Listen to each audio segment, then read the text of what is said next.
Today's Real to Real is brought to you in part by Holy Family Passionist Retreat Center in West Hartford, Connecticut. Join us for a day, evening, or weekend retreat from now through June to nourish your spirit and renew your faith. For more information on men's and women's retreats, visit our website, holyfamilyretreat.org. Coming up on this edition of Real to Real. Bishop Byrne blesses a sacred site locally for the Jubilee year. I'm Carolee McGrath in Chicopee. I'll have the story coming up. A Greenfield Parish's food pantry traces its inspiration back to the Great Famine in Ireland. And efforts to bring people in out of the cold in Holyoke. Carolee McGrath will have that story too. It's all just ahead on this edition of Real to Real. Hello and welcome to Real here from St. Stanislaus Basilica in Chicopee, one of 7 sacred sites in the Diocese of Springfield during this Jubilee Year of Hope. We will have much more on this basilica coming up later on in the program. But first, winter brings with it colder weather and increased energy costs. Sadly, for many, this means making the difficult decision between heat and food. The food pantry at Blessed Trinity Parish in Greenfield can trace its inspiration to a young Irish boy whose parents fled Ireland after the Great Famine. Bernard Francis Casey was the 6th of 10 children born to Irish immigrants who eventually settled in Wisconsin. Called to the priesthood, he became a Franciscan priest who fed the hungry, nourished troubled souls, and had a healing touch. He's on his way to sainthood. Since its beginnings in 2022, the Blessed Solanus Casey Food Pantry has grown, now reaching about 1,000 households each month. 1929 and the Great Depression. In Detroit, Father Solanus, concerned for the poor, establishes a soup kitchen that's still operating 96 years later. We're caring for people that we don't normally have to care for. I think that's the point. These people are never had to sit in a line before for groceries. But we just want to treat them with love, that's all. Just treat them with love, dignity, and respect. 2020 and the COVID pandemic creates a new population of food insecurity. Greenfield's Catholic community responds with drive-through grocery pickup. Evolving into the Blessed Solanus Casey Food Pantry, the new parish center at 14 Beacon Street provides the space to meet the record-growing number of people living with food insecurity. So Kristen, today I can offer you cheddar cheese block. Yes, please. All right, sliced cheese. Yes, please. All right, and then Kristen, a college junior on winter break, lives nearby, making the food pantry convenient. Not having the dining hall has been not as much of a struggle as I thought it would be, especially having this resource, but it takes the burden off a little bit, being that the regular food resources aren't available. Serving around 1,000 households a month, the pantry provides food for about 3,000 people. Will was referred to the pantry by a friend. They're really pleasant here, there's no judgment. It's just really enjoyable. The people really care about the community and they're just offering a service. It's good. Deacon Leary says the goal is to affect people in a positive way, so the love of Jesus Christ works through the Catholic community of Greenfield and Franklin County. There are no restrictions on amounts of food taken or the number of times a customer visits. I know there are families that come here that are much bigger than mine. We only have 2 people in ours. But there's other families that have 5, 6, 7 people. So it actually, my guess is it probably feeds them. Through parishioners and local donations, along with grants by private and public institutions, the pantry shelves are stocked. The pantry partners with the Food Bank of Western Massachusetts with supplies available at little or no cost. Once a week, volunteers pick up 5,000 to 6,000 pounds of food from the food bank in Chicopee. Among the army of volunteers totaling 165 hours a month working at the food pantry is parishioner Dennis Desatels. He knows well how important the parish-run food pantry is right now. Just went to the store the other day, bought 10 items, cost me $71. And it's hard. It's hard now. I live alone, I'm by myself, so I find not everything that I need, but a few things, essentials. Friends of mine come up here with their families and they get the food. And food stamps don't last very long. Open 3 days a week, 3 hours each time, the pantry offers a chance to shop either in the morning, early afternoon, or late afternoon.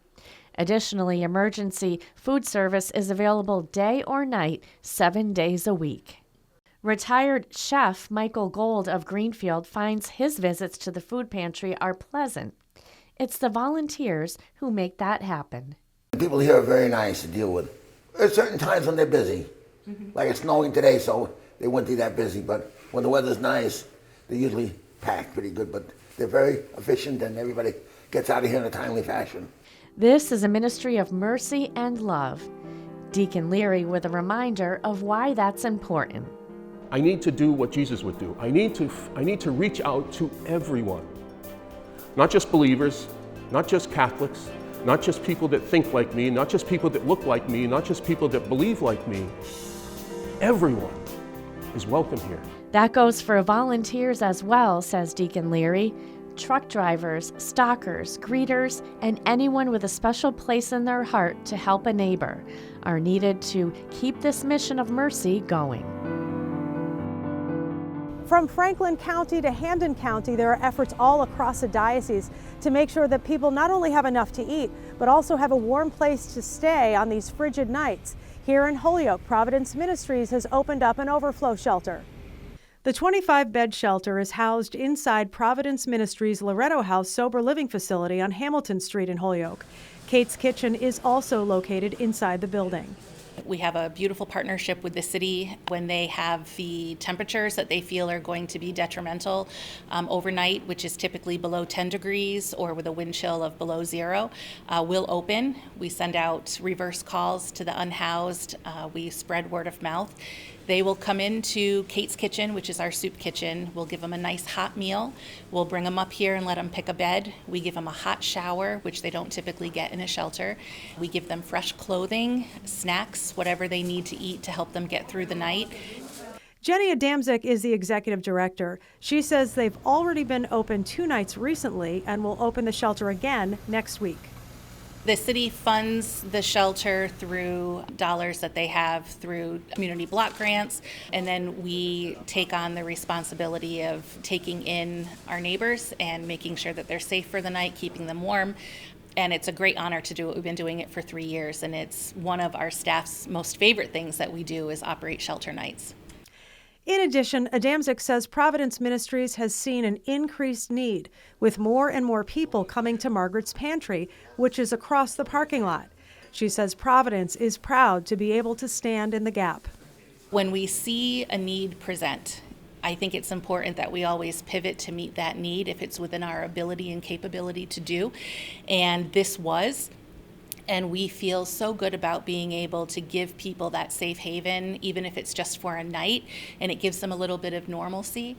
So I think that in general, our mission would be to be the hands and feet of Jesus. Providence Ministries is supported by the annual Catholic Appeal. For more information, go to provministries.org. Reporting for Reel to Reel in Holyoke, I'm Carolee McGrath.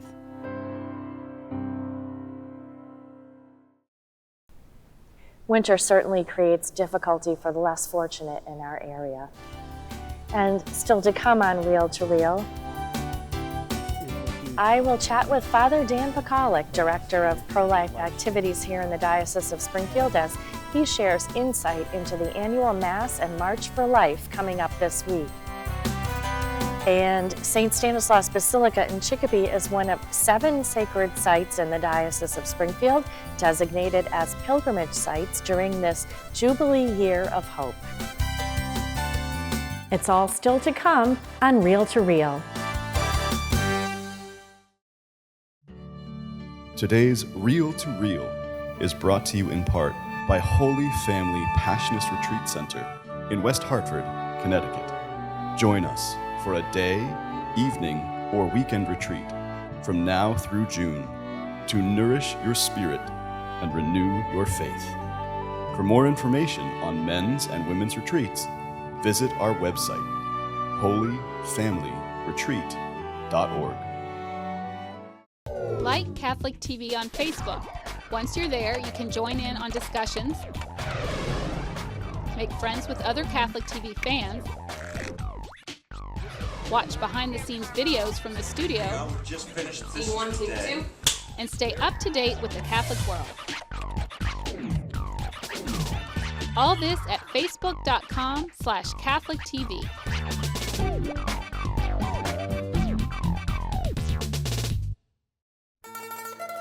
Celebrate Jubilee Year 2025 through a very special Catholic Communications July pilgrimage to Italy and Rome. Join pilgrimage leader Father Gary Daly for this 11-day spiritual journey, July 6th to the 17th. That will include visits to Assisi, Orvieto, Loreto, Lanciano, San Giovanni Rotondo, Mont Sant'Angelo, Pompeii, Sorrento, and Capri, concluding with Rome, where pilgrims will have the opportunity to pass through the holy doors and gain a plenary indulgence. Space is limited. More information can be found at the Jubilee website at diospringfield.org or call 413-452-0643. Don't miss out on this very special spiritual opportunity. This coming week, hundreds will witness for life in Springfield for the annual Mass and March for Life. This is an annual event that will be an opportunity for people to gather to pray for a change of heart as abortion remains legal in the state of Massachusetts. Joining me now to talk more about these events is Father Dan Pacalek, Director of Pro-Life Activities for the Diocese of Springfield. Hello, Father Dan, and welcome to Real today. Thank you so much, Sharon, for having me. Well, it's great to have you here and to get some insight into the nature of this annual event. It's held every year at this time in January, the coldest month of the year, yet people still come out in support and prayer. Tell us why this event is so important and necessary. Well, the witness value of coming together as people who believe in life and the sanctity of life. There's no better way that we can do it than to come together, to pray together. And in the case of the local march, as well as the march in Washington, to be able to witness visually and physically that we want to protect life at all its stages, from conception to natural death. And for those who aren't able to attend, what can they do at home? Well, prayer is a huge piece of things, and Mass will be live streamed, and it'd be wonderful if people could watch the Mass, participate even from home, but also to pray that more and more the march, the local march, will grow, and that hearts will be changed by people seeing the witness of others. And what are the details for anyone interested in attending the Mass and the march? So the Mass will begin at 10 o'clock here at St. Michael's Cathedral. Bishop will be the celebrant, and we're very pleased that almost all of our Catholic schools, the 7th and 8th graders, the middle school students, will be attending, as well as members of our Catholic high schools, 2 Catholic high schools in Thomas Aquinas College, as well as pro-life advocates of all ages, representatives from pregnancy resource centers in our diocese, which do so much for our efforts. And it should be a wonderful thing. So 10 o'clock here at the cathedral. Following the Mass, we will march from the cathedral down State Street to the steps of City Hall, where students from Pope Francis Prep will lead us in some reflections, historical reflections from people who in the past have spoken about the right to life, notable historical figures, and then we'll head back to the cathedral. During that time, if anyone is not able to make the march or doesn't feel that they can, they're welcome to stay behind at the cathedral, and there will be a rosary for life that will be prayed during the time of the march. All right, Father Dan Pacalek, always nice to see you, and thank you so much for everything that you do. Thank you, Sharon. Thank you for all your support of life in our diocese. And we will be live streaming the Mass this coming Wednesday morning. There will be a link at diospringfield.org. And if you would like more information on this and other pro-life activities in the Diocese of Springfield, there is a dedicated webpage also at diospringfield.org. This Monday, we celebrate Martin Luther King Day. Today, as we honor the memory of this civil rights leader, we revisit a story that first aired last January when Steve Kiltonick sat down with a Connecticut deacon who was following in the footsteps of Dr. King. A little known fact is that Martin Luther King Jr. spent time in Simsbury, Connecticut in his younger years.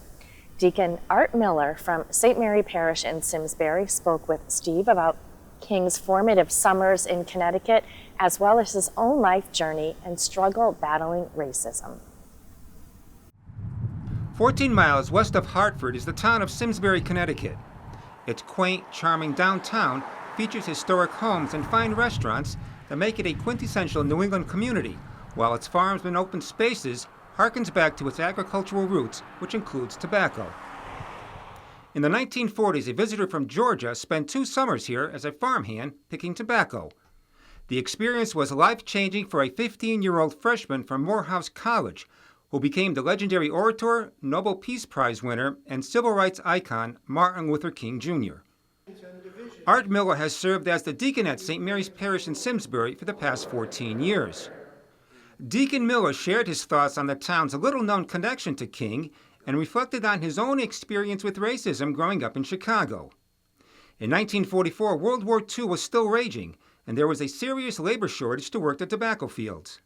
In the summer of '44, King was an incoming freshman among a group of 100 Morehouse College students recruited by tobacco growers to work in the Simsbury fields while earning money for tuition. The trip north was King's first exposure to life outside of the segregated South. Now, there was certainly racism, but there was desegregation. He could go into places that he never could imagine he could go into. Students lived in dorms near the tobacco fields. Each earned about $4 a day working under the nets in stifling 100-degree temperatures. He was able to go and have a malt at a drugstore. He could go to church and not have to, go into the same church as white folks. He could talk to white people and not have to call them sir or ma'am. King watched movies at Eno Memorial Hall, played baseball with the locals, and was the only black who sang in the first Congregational Church choir. King was elected as the spiritual leader of his group, despite being the youngest member. He later recalled the summer of '44 as the turning point that led him to join the ministry. King returned again in the summer of 1947 prior to his senior year.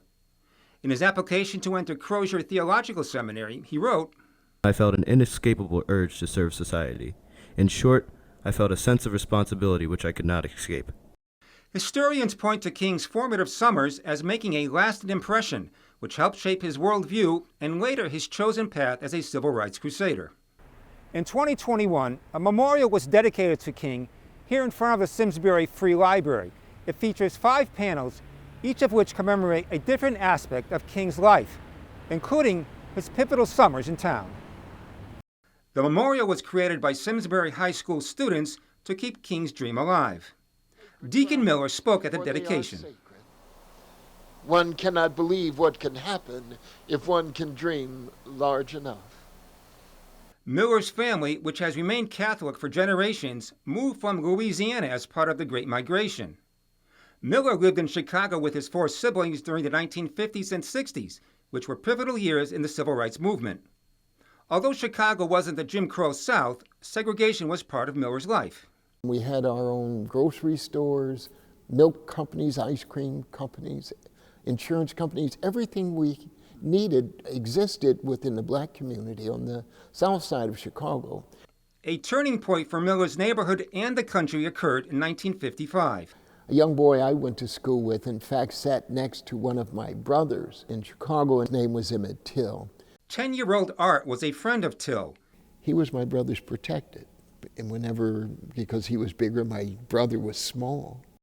While visiting relatives, Till was abducted, tortured, and brutally lynched by 2 white men at the age of 14 after being accused of offending a white woman in her family's store. His death was one of the catalysts for the modern civil rights movement. What could Emmett Till have done? You see, hatred kills all futures. Hatred kills good. Emmett Till could have cured cancer. We'll never know. In 2005, Miller wrote a book on Till's murder from the perspective of his neighborhood friends. In 1957, Miller's family moved into a house in an integrated Chicago community. Deacon Miller recalls that first Sunday as a young boy walking with his mother and brothers to an all-white Catholic church. What I discovered was that the priest had not wanted the new black parishioners, the new black Catholics, to come to his parish. And he said that from the altar. And it infuriated my mother. And she decided at that moment to begin going to daily Mass and sat in the front pew. She fought to be Catholic. She didn't run away from it because she understood it was her church. His mother's courageous stand left an indelible mark on young Art. Miller's first act of civil disobedience occurred in 1963 as a 17-year-old high school senior. It was known as Freedom Day. 250,000 Chicagoans assembled to protest the segregationist policies in the public schools. Miller sat down in the middle of the street and was arrested. I remember singing "We Shall Overcome," and we were sitting in the street, linked arm to arm, and police dogs barking, and people yelling and screaming.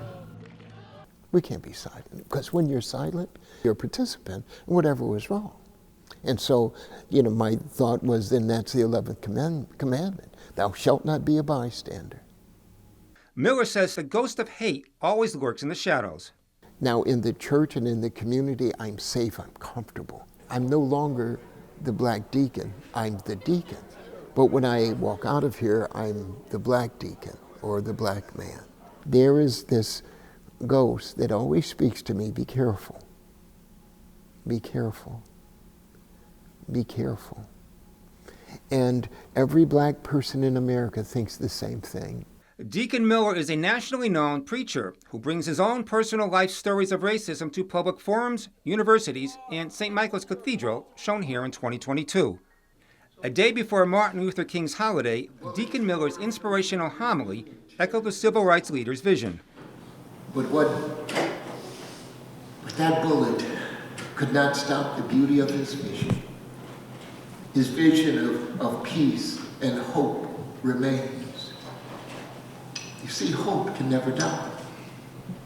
Hope is eternal. Hope is forever. One day, we shall overcome.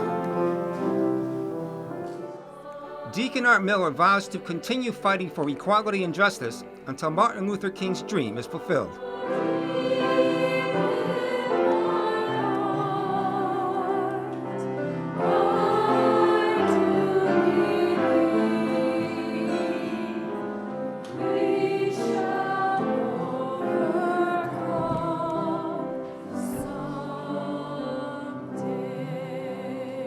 For Real to Real, I'm Steve Kiltonic.